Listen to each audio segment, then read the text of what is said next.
we want to thank the Lord for giving us the knowledge and wisdom, preparation for everything that He wants us to do in our lives. Ngayon, buksan po natin yung ating Bible sa Matthew 16. Start po tayo sa verse 24. Stay tayo sa word para hindi sayang ang oras natin. Then Jesus said to His disciples, "If anyone who wishes to come after me, he must deny himself, take up his cross, and follow me. And whoever wishes to save his life will lose it. But whoever loses his life for my sake will find it. For what will it profit a man if he gains the whole world and forfeits his soul? Or what will a man give in exchange for his soul? For the Son of Man, Jesus, is going to come in glory of His Father and with His angels, and He will repay every man in according to his deeds. Truly I say unto you, there are some of those who are standing here who will not taste death until they see the Son of Man coming in His kingdom." Praise the reading of the word of the Lord. And today we are going to talk about the real purpose of life, ang inyong tunay na panukala sa buhay. Bakit ho ba tayo, ang bawat isa sa atin, bakit ba tayo nandito sa mundong ito? Okay? Ito yung lagi nating iniisip. Have you ever asked yourself, what is the purpose of living? To be born in a good family, then in time, kapag dumating na sa oras, parang makita nyo si Jadon, palaki na. Pagkatapos ni Jadon yan, papasok na yan. No? So, pagpasok niya, halimbawa, tapos siya sa ng elementary, high school, nag-college, nagtrabaho, after magtrabaho, eventually, magkakaroon din siya ng sariling pamilya. Pagkaroon siya ng sariling pamilya, tatanda, mamamatay. All of us are going into that path. But, yun lang ba yun, Pastor? Pagkatapos, ano na? Ano nang mangyayari? You know what? When you think about it, is life more than that or is there something more? Kung iisipin natin, kaya palagi ko pong inire-remind ang bawat isa, ang bawat Kristiyano ay may panukala o mayroon tayong tinatawag na purpose sa buhay. At ang purpose na ito ay hindi mapapangyari kapag hindi natin alam kung saan tayo tinawag. Life is more than the natural circle of life. Yung pinag-usapan po natin kanina, yun po yung circle of life. The purpose of life is to fulfill the will of your Creator.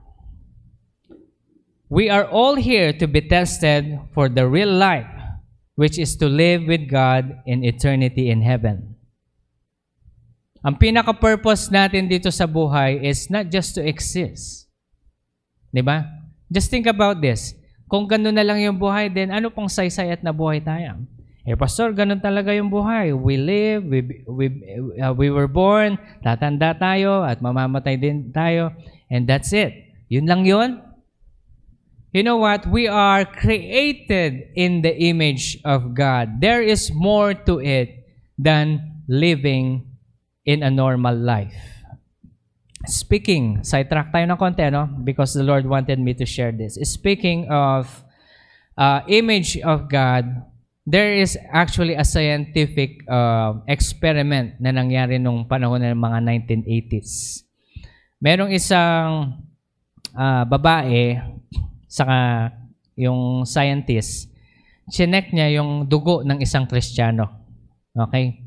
Sa tuwing siya ay nalulungkot, sa tuwing siya ay merong problema, sa tuwing siya ay masaya, at sa tuwing siya ay nananalangin. Alam niyo ba, sa tuwing siya ay may problema o kaya anxious siya, yung dugo niya nagdidikit-dikit, nagka-clog. At may effect ito.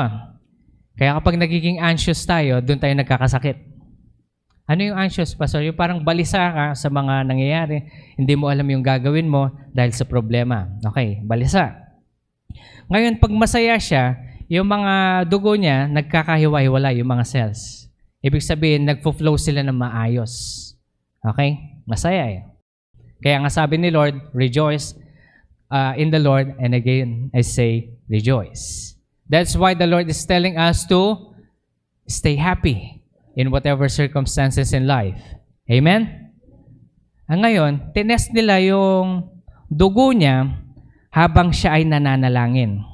So, habang siya ay nananalangin, yung mga butil, yung meron silang microscope, yung mga butil ng dugo niya, sa side, umiilaw. Are you seeing this? And the more she prays, the more she pray more about the word and worship, yung bawat butil ng yung parang cell ng dugo niya nagko-glow. And it flows naturally and faster and more ang tawag mo dito mas maayos kaysa sa normal. Kaya nga sabi ng katuruan natin, read your Bible and pray every day. Nakikita niyo ito, there is actually a connection in Genesis chapter 1 na kung saan, o kaya sabihin na natin yung buong story ni Adam and Eve, na they don't know that they were naked until they sinned against God and they died spiritually. Bakit? Because they are glowing with the fragrance of God to the point that they don't know they're naked. Kasi they are in the presence of God, they don't know evil, and they always commune, pray to God. They always talk. At habang sila ay nag-uusap, pinag-uusapan nila kung ano yung gagawin ni Adam, pinag-uusapan nila kung anong gagawin nila sa buhay, alam nyo, they glow. Eh yung babae dun sa experiment, simple prayer lang, pero nag-glow na. Kaya kung mapapansin nyo, kapag ang isang tao na madalas na nananalangin, parang nag-glow siya. At kung mapapansin ninyo, lagi sinasabi sa kanila, Tol, ba't parang hindi ka tumatanda? Ano ang sikreto mo? It has a connection with prayer, fasting, worshiping the Lord. Merong connection yan.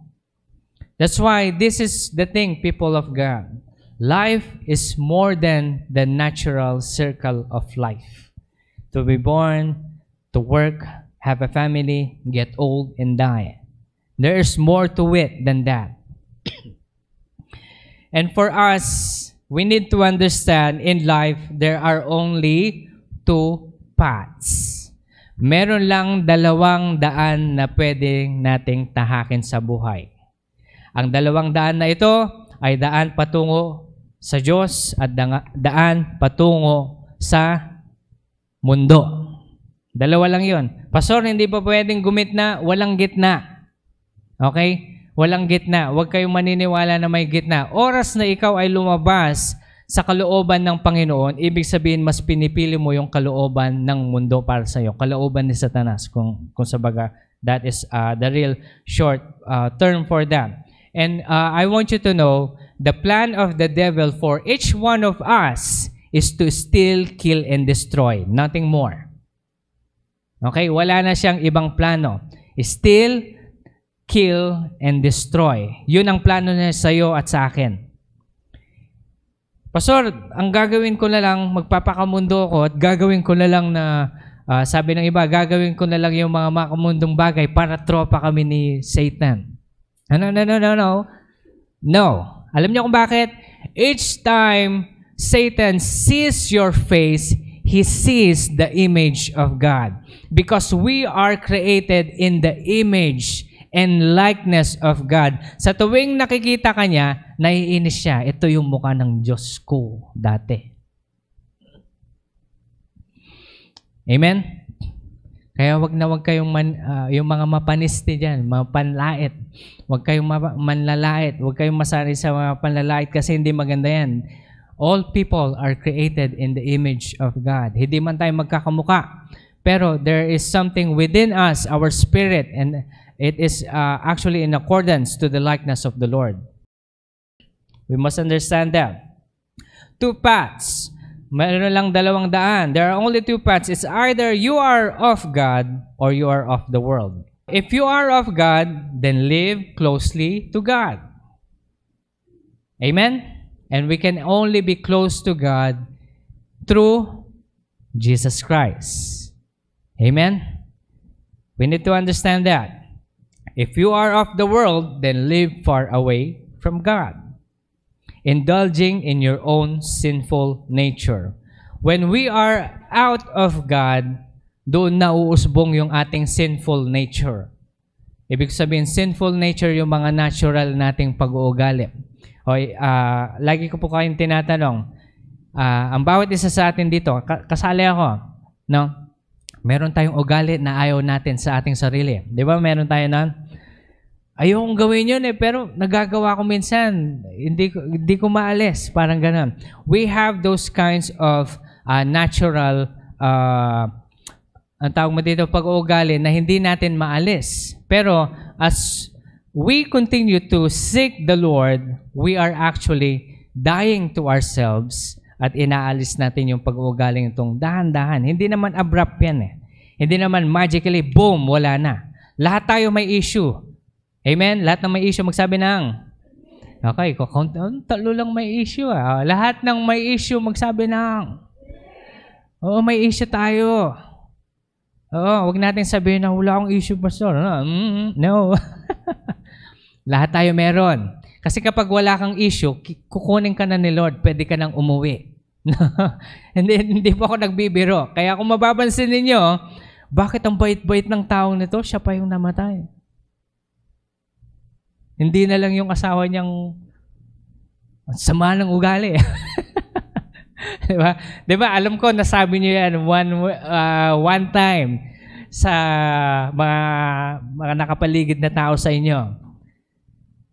Namatay pa yung mabait. Kung sino pang mabait. Kaya nga mabait eh. No? You know, hindi ko naman sinasabi na magpakasama tayo para mabuhay pa tayo ng mas matagal. To live is gain, to die is also gain, sabi nga ni Paul.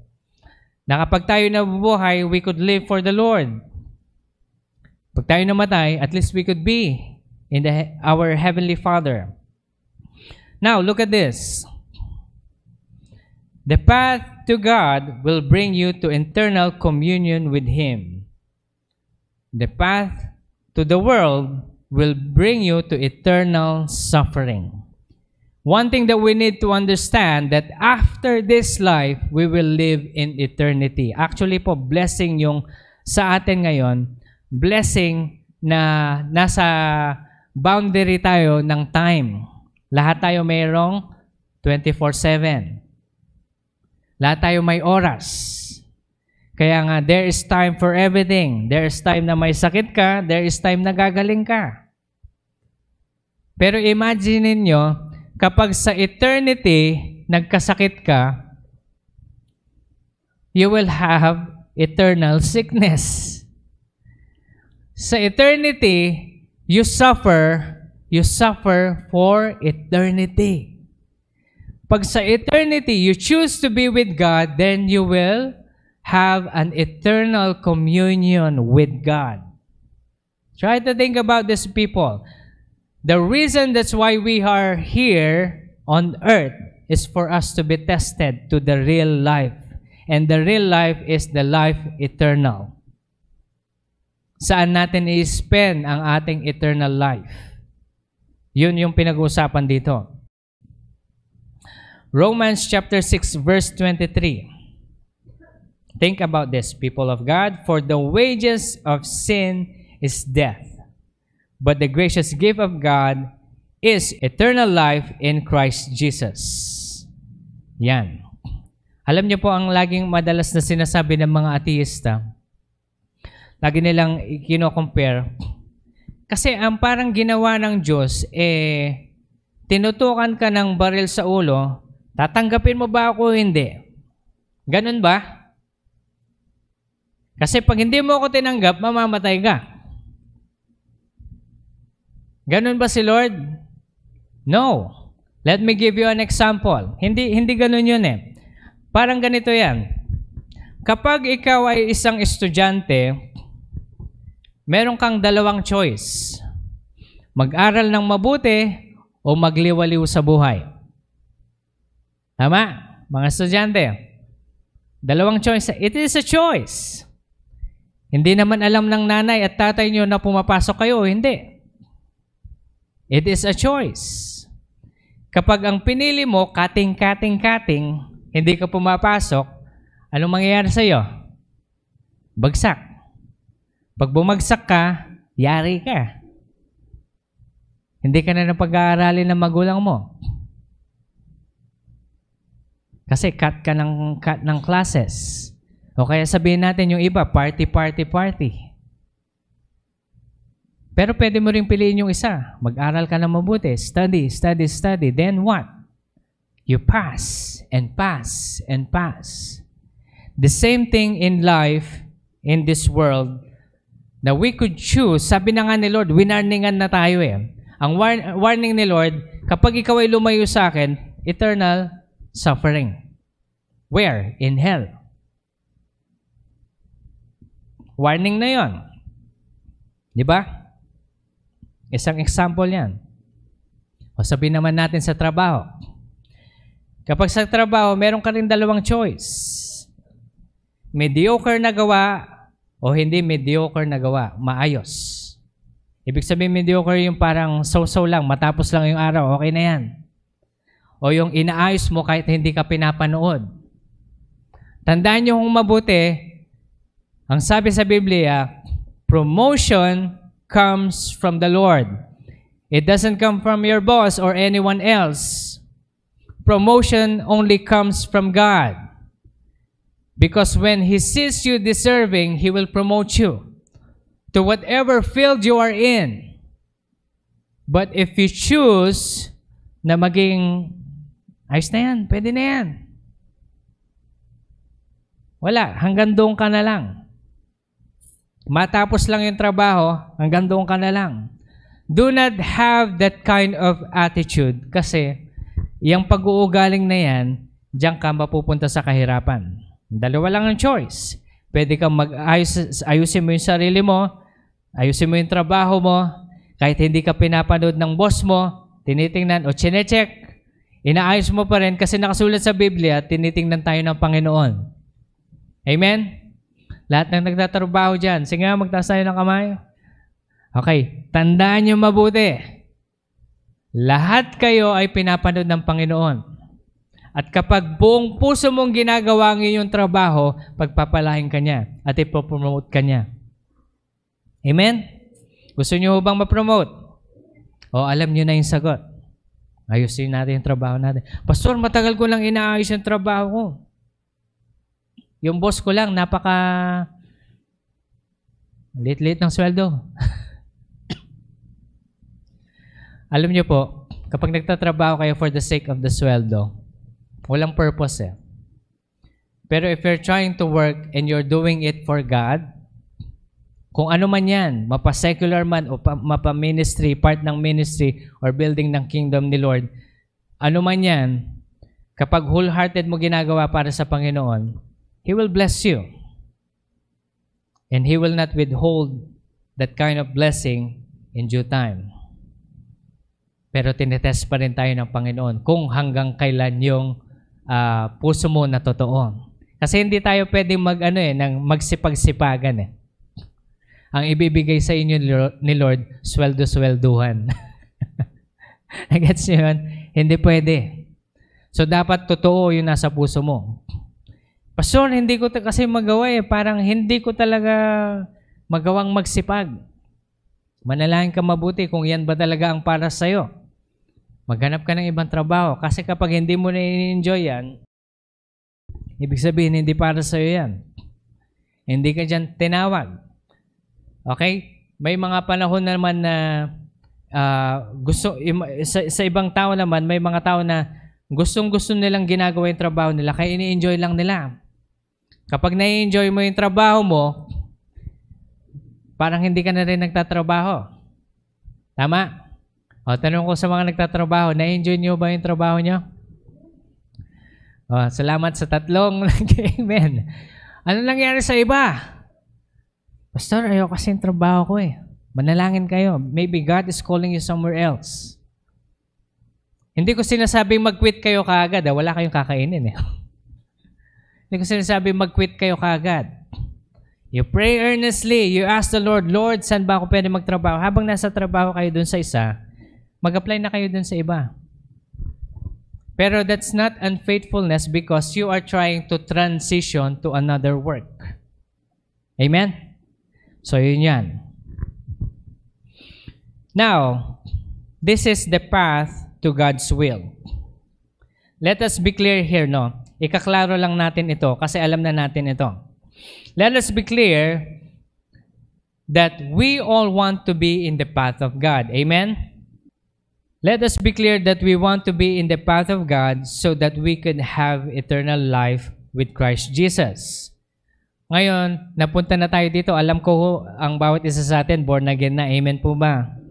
Nakasulat sa John 3:16 hanggang 17. For God so loved the world, He gave His only begotten Son, that whosoever believe in Him should not perish. Amen? Verse 17. For God did not send His Son to the world to judge the world, but the world might be saved through Him. Kaya it's only a starting point for us all to accept the Lord Jesus Christ as our Lord and Savior, to be in the path of God's will. Amen po ba? Ngayon, alam ko po nakatanggap na tayo sa Panginoong Hesus bilang Diyos at tagapagligtas. But for the sake of our viewers, hindi natin alam, baka merong mga taong nanais na matanggapin ho si Hesus Kristo. Ipanalangin po natin sila. Come on, let us just close our eyes and let's bow our head. Now, to those who are watching, pray with us. At sabihin niyo ito sa Panginoon, Panginoon, baguhin niyo po ang aking puso. Patawarin niyo po ako sa aking mga kasalanan. Sa araw na ito, Panginoon, tinatanggap kita, Jesus, bilang aking Diyos at tagapagligtas. Manahan ka sa aking puso.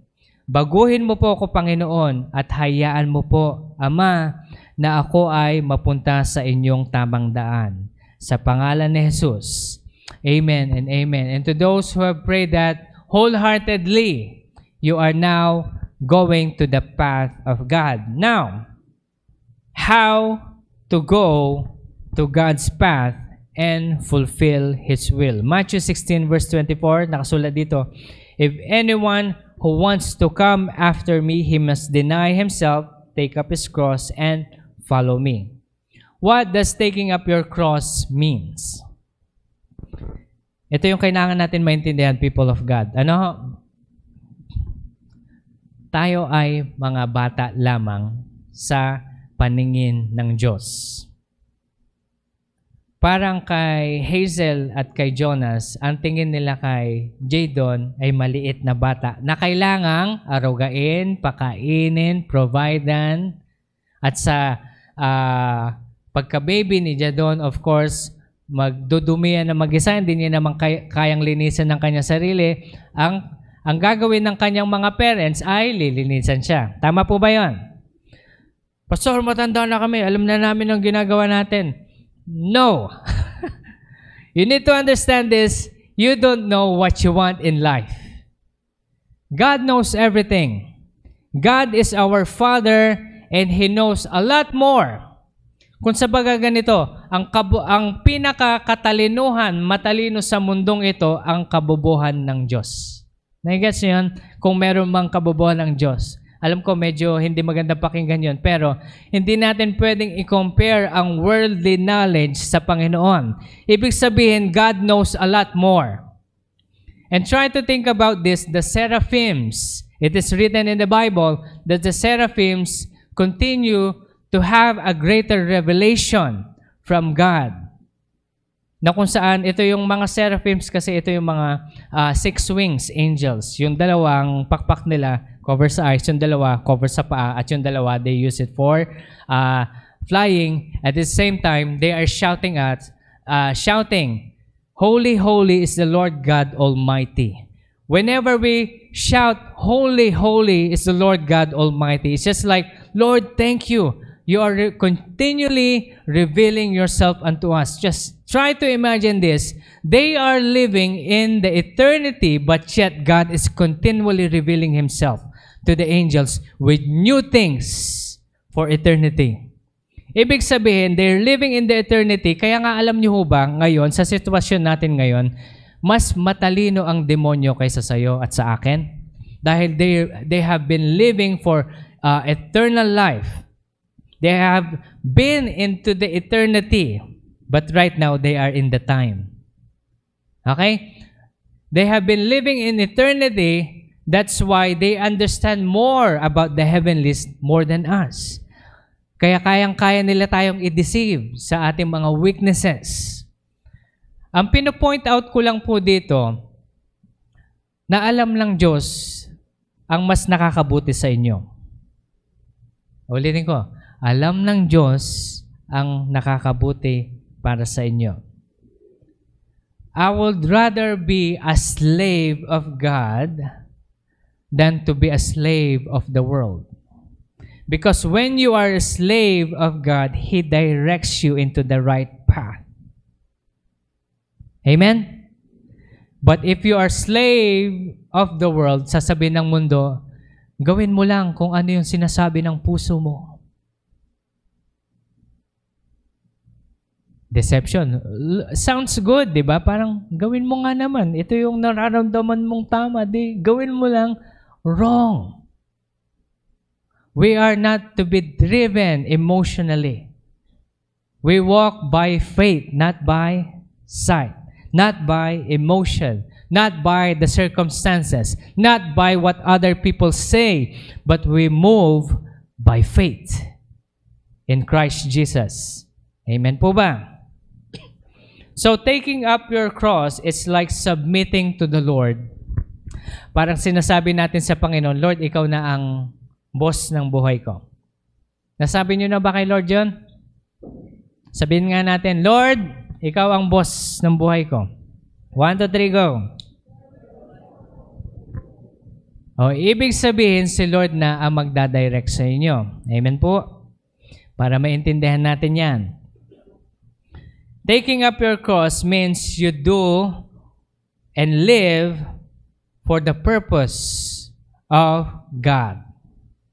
Kung ano yung purpose ng Panginoon. Kaya nga sasabihin natin sa ating mga sarili, in accordance to Galatians chapter 2:20, lagi natin ito nababanggit, it is no longer I that lives, but Christ lives in me. This is where we also say, it is written in Luke chapter 22, verse 42, saying, "Yet, not my will, but yours be done." Amen? Sasabihin natin sa Panginoon, actually, prayer ni Jesus to bago siya ipako sa krus ng Kalbaryo. Lord, kung pwede mong tanggalin itong, can you take this cup away from me? For I don't want to go through this. Pero sabi ni Jesus, not my will, but yours be done. Amen? Yun din ang sasabihin natin sa Panginoon, Lord, not my will, but yours be done. Kaya everyday dapat lagi nating pinapanalangin, Lord, let your will be done upon this day. Amen? Everyday yan Dapat dinadalangin natin, Lord, let your will be done upon this day in my life. Lahat ng tatahakin ko sa buhay, Panginoon, let your will be done. This is where we also say, like in Luke chapter 1, verse 38, "Be it unto me according to your word." If the world is saying this and that, check what the Bible is saying about you. Makinig kayo mabuti. May opinion ang ibang tao sa inyo, may opinion ang demonyo sa inyo, may sarili kang opinion para sa sarili mo, pero may opinion ang Diyos para sa inyo. Actually, hindi opinion. May truth ang Panginoon para sa inyo. At ang truth ng Panginoon para sa inyo ay nakasulat sa loob ng Biblia. Amen? So dito lang dapat tayo nagbe-base sa lahat ng ating desisyon. Base sa ating mga pananalita at sa mga ano pa man sa buhay. Kaya ito dapat yung pinagbabasihan natin. Now, being inside the purpose of God is also building His kingdom. Okay, we are taking up our cross kasi we are trying to go into the path of righteousness. We received the Lord Jesus Christ as our Lord and Savior. Now we are going to the path of righteousness. Kasi sabi ng Panginoon, seek first the kingdom. Okay? Now, when we are seeking the kingdom, we are taking also the cross and following the Lord. Taking up the cross means doing the purpose of the Lord God, not our own will. Taking up our cross is also suffering for His sake. Amen? Hindi na natin yan i-expound ng mabuti. Dahil taking up our cross is also building up the kingdom of God. So the question here is, how do we build the kingdom of God? Matthew 6:33, seek first the kingdom of God and His righteousness. Building the kingdom of God is also in Matthew 28 verse 19. Go therefore and make disciples of all nations, baptizing them in the name of the Father and Son and the Holy Spirit. The Great Commission. Nagigets po natin ito. Hindi lang tayo nag-i-stay sa isang bagay, pero habang tayo ay patuloy na pumupunta doon sa daan ng gusto ng Panginoon, may trabaho tayo. We live for a purpose, not just to live every day na kung saan trabaho, pagkatapos ng trabaho, pagod, tulog, then repeat. Alam niyo yun? It doesn't have a purpose. Pero if you are doing a work na may purpose para sa Panginoon, para i-build yung kingdom ng Panginoon, hindi nasasayang ang oras mo. Amen? Alam niyo po, ako, habang ako'y nagtatrabaho, lagi kong iniisip, yung kinikita ko, baka katulong ito sa pagtaguyod ng kaharian ng Panginoon. Yun lagi kong iniisip. Kasi magta-tithes ka, at magbibigay ka ng tulong sa may hirap, at kung ano-ano pa man na pwede mong gawin. Kaya alam niyo po, yung kinikita natin, lagi ko po sasabihin sa inyo, magtabi kayo ng pang-charity nyo, ng pang-tithes ninyo, at pang-pamilya ninyo. Dapat nakasegregate yan. Maganda siguro pag-aralan natin yung mga percentage. Pastor, ilang percentage ba dapat sa mga ganito, ganyan? Depende kasi yan sa sweldo mo, sa disiplinang meron ka. Okay? Kapag wala ka kasing disiplina, kailangan kasi natin to dito eh. Kailangan kasi natin dito eh. Kasi pupunta kami sa Boracay eh, kaya hindi ko mabibigay ito. Yung mga ganon. Mga ganong bagay. People of God, we are to make disciples. We pray for other people. We pray for our relatives. Pinagpipray niyo po ba yung relatives po ninyo? Patuloy yan ha. Huwag tayong titigil. Bagamat, Pastor, hindi ko alam kung maboborn na ganito mga to kasi pasaway talaga sila. Patuloy lang kayo. Panalangin nyo, okay, tas pahapyawan nyo sila. Kapag tinawanan nila kayo, at least, darating ang araw, kasi nakaano yan, nasa record ni Lord lahat yan. Anyone who denied the Lord, kapag nasyaran sila, hindi nila pwedeng i-deny yan pagdating ng judgment. Hindi nila pwedeng sabihin na wala naman nagturo sa akin patungkol kay Jesus. Tapos pakikita ni Lord yung situation niya. Boom! O yan, pinapatanggap ka ng kamag-anak mo pero tinawanan mo siya. Mga ganong bagay. Para ano tayo? Hugas kamay na tayo. Ibig kong sabihin, hindi ikaw yung mayayari. Kasi kilala mo ang Diyos, sasabihin sa iyo ng Panginoon, bakit hindi mo siniran yung kamag-anak mo? Yung kapatid mo, yung anak mo, yung nanay at tatay mo. That will be on you. At anong sasabihin natin sa Panginoon? Lord, naiya kasi ako eh. And it's written in the Bible, anyone who denies me I will also deny them to my Father. Do you know that? Kaya huwag tayo mahihiya. Pastor, ayoko mapahiya. Mapahiya na kayo dito sa mundong ito. Ito sandali lang. Pero kapag sa eternal na, mahirap na mapahiya. Kasi eternity din yung judgment. Since we are trying to build the kingdom of God, ito na tayo ngayon. Dito na natin pag-uusapan yung body of Christ. We all have a role to fulfill in the kingdom of God. Ang bawat isa sa atin, meron tayong gagampanan sa kaharian ng Diyos. Pastor, matanda na ako, hindi ko na kayang mag-ministry. Pastor, masyado akong bata para sa ministry. No! Pastor, matanda na ako, kailangan ko na mag-retire. Walang retirement. Listen to this, people of God. Walang retirement sa pagtaguyod ng kaharian ng Diyos. Pastor, kasi hindi ko na kaya magbuhat. E di tawagin mo yung bata, siya ang magbubuhat. Amen? Maalala ko si Uncle Jun, laging ganun. Mak, buhatin mo to. Ako na, sige, Kel. Mak, pusa mo nga yung ganito. Tek lang, Kel. Ako yung president ng school. Alala ko, nag-guard siya dito. Siyempre, uncle ko, hindi ako makadenay. Ano niyo yan? Are you seeing this? We're taking a part of the ministry. It doesn't matter if you are young or old, you do a part for the ministry.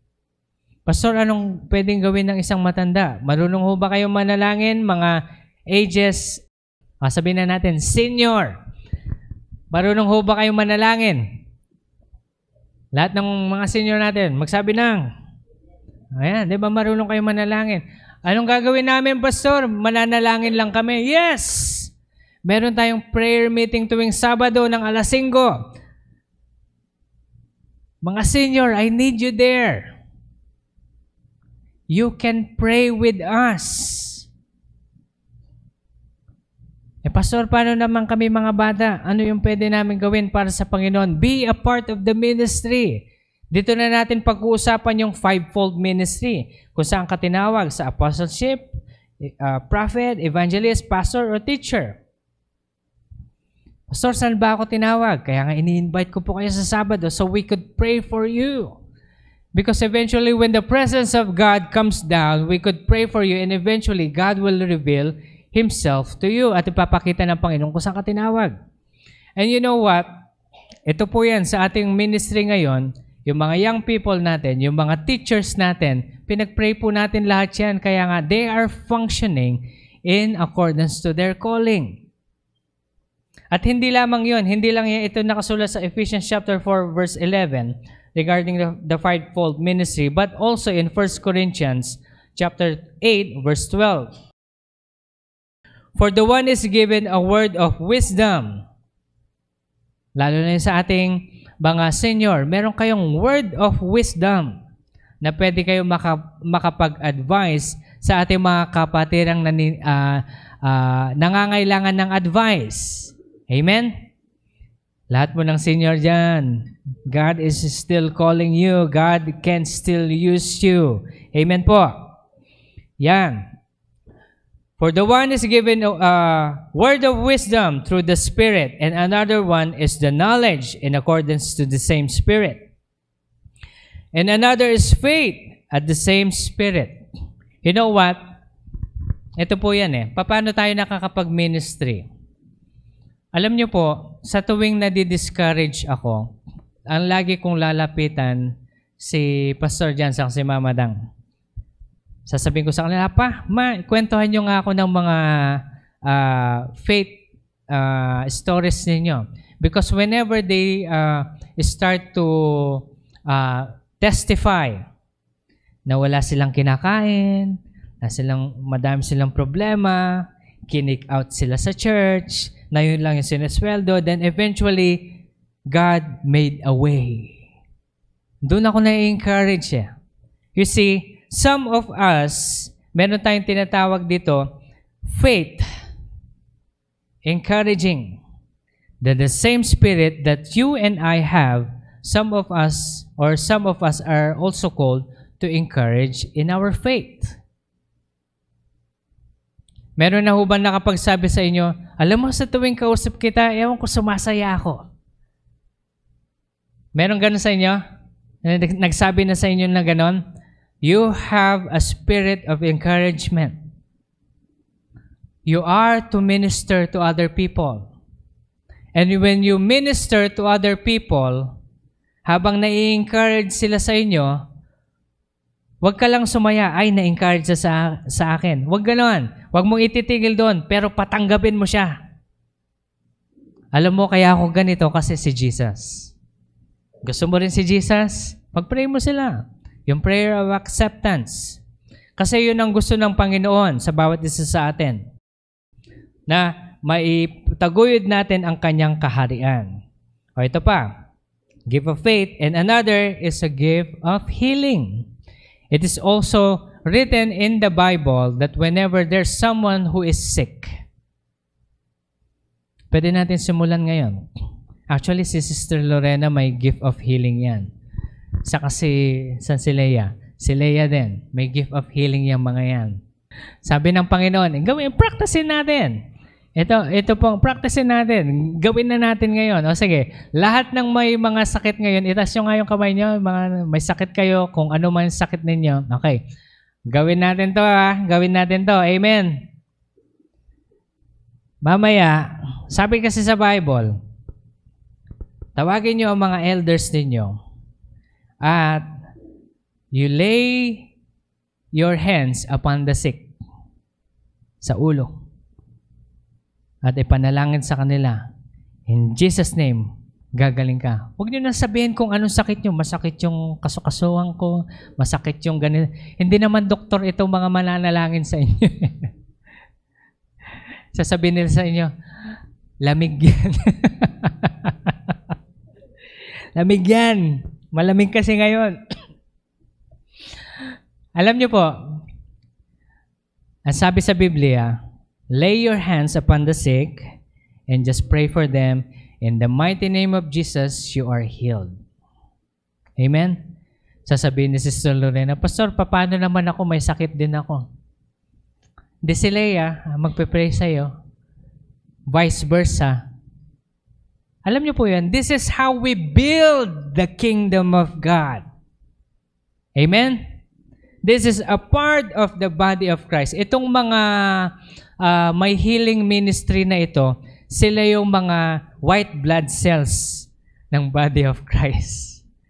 They are attacking na kung sino man yung sumisira sa body of Christ. Okay, mamaya ito, bago tayo matapos, mananalangin tayo. Ano ho? Ngayon, tatawagin ko, tatawagin natin si Leia sa kasi Sister Lorena sa harapan at lahat ng may sakit, ipagpe-pray nila. Who knows? Baka dito na magsisimula yung signs, wonders, and miracles. Are you ready for it? Hallelujah. Okay. And another is the effecting of miracles. Here we go. Effecting of miracles. And to another, prophecy.